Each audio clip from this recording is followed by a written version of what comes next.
que nós estamos assistindo a retórica da supressão da compra desse elemento de energia da Rússia, e a Rússia, naturalmente, tem concedido bons descontos para aqueles que têm comprado os seus produtos, em função, claro, também dos embargos. É uma relação de demanda e oferta evidente, né? Menos países a demandar. Naturalmente, quando a venda é feita, aqueles que têm um excesso de oferta têm que fazer concessões. A Rússia tem muita quantidade.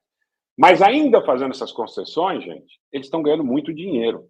Eles estão ganhando muito dinheiro. Esse canal divulgou aqui, em primeira mão para vocês, que a Noruega está ganhando muito dinheiro em razão da quantidade de gás e petróleo que dispõe para o continente europeu. Eu, agora há pouco, estava lendo uma matéria veiculada na China, para que vocês vejam como as coisas precisam desse aspecto, né, de atenção multifacetada.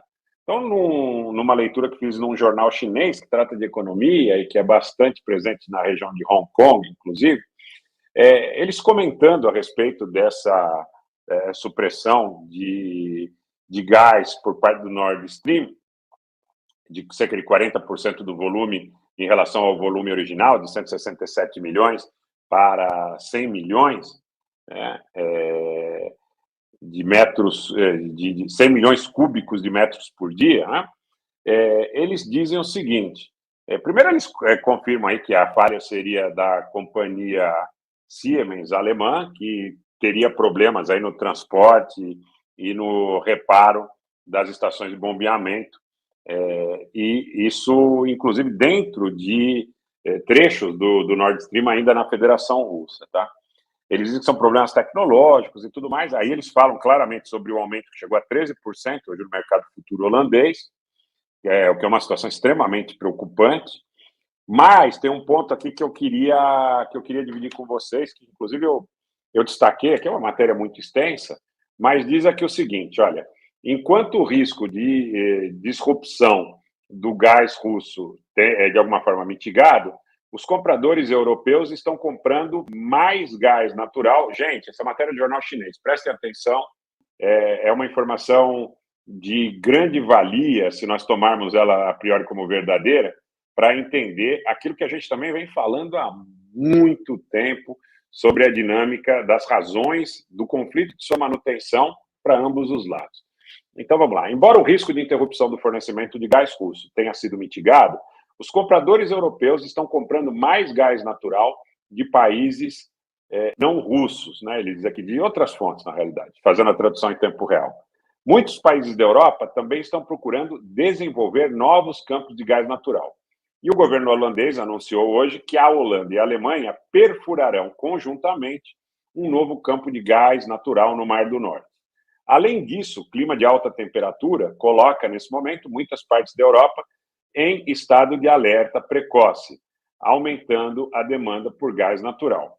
O porta-voz do Serviço Meteorológico Nacional Espanhol, o senhor Del Campo, disse na terça-feira que esta onda de calor foi a mais forte na Espanha nos últimos 20 anos e a primeira onda de calor de alta temperatura do país em um ano já registrada. O analista da Rystad Energy, Zhongqiang Lu, afirmou que o gás spot das usinas dos Estados Unidos está ajudando a fornecer à Europa. O analista chinês continua aqui dizendo o seguinte: esse ponto é muito importante e precisa ser remarcado, tá? Esse ponto diz o seguinte, que nós estaríamos vivendo um momento onde os fornecedores de gás da Europa são novos players em prejuízo da Rússia, enquanto a Rússia vai procurar outros países para colocar o seu gás e petróleo. Isso em tese. Aí você conversa com o pessoal que está no eixo ARA, Amsterdã, Roterdã, Antuérpia, e vem a informação que a Alemanha e a França, e também a Holanda, de alguma forma, estariam comprando mais gás e principalmente petróleo da Rússia em condições especiais.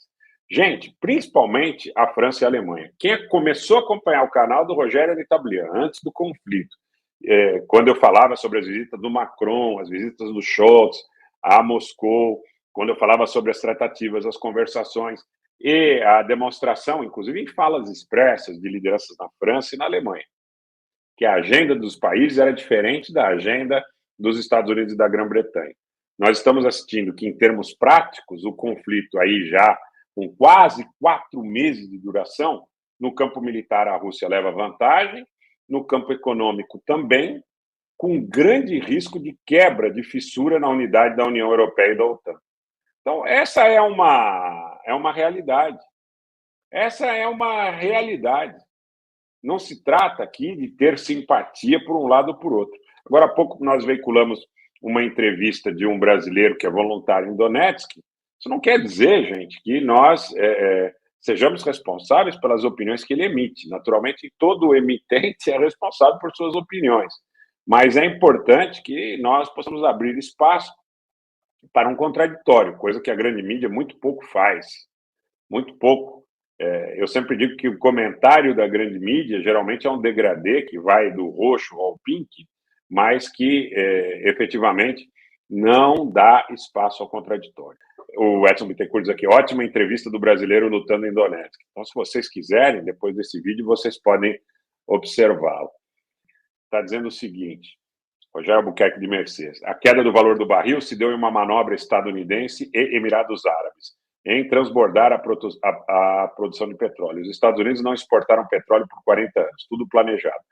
Bom, além disso, eu também quero contar para vocês que os Estados Unidos manifestaram hoje que colocarão mais petróleo das suas reservas estratégicas no mercado. Os Estados Unidos colocarão mais barris de petróleo das suas reservas estratégicas no mercado. Tudo que acontece é uma tentativa de realocação dos fornecedores. E vem paralela também, gente, a questão aí da agenda ambiental, da agenda verde, e tudo isso que tem, de alguma forma, parametrizado os esforços na disputa que vai além da militar, e que passa, assim, queiramos ou não, gostemos ou não, também por um aspecto de viés ideológico, né? É parte de toda a luta entre grandes grupos, conglomerados, países, impérios, lobbies, faz parte.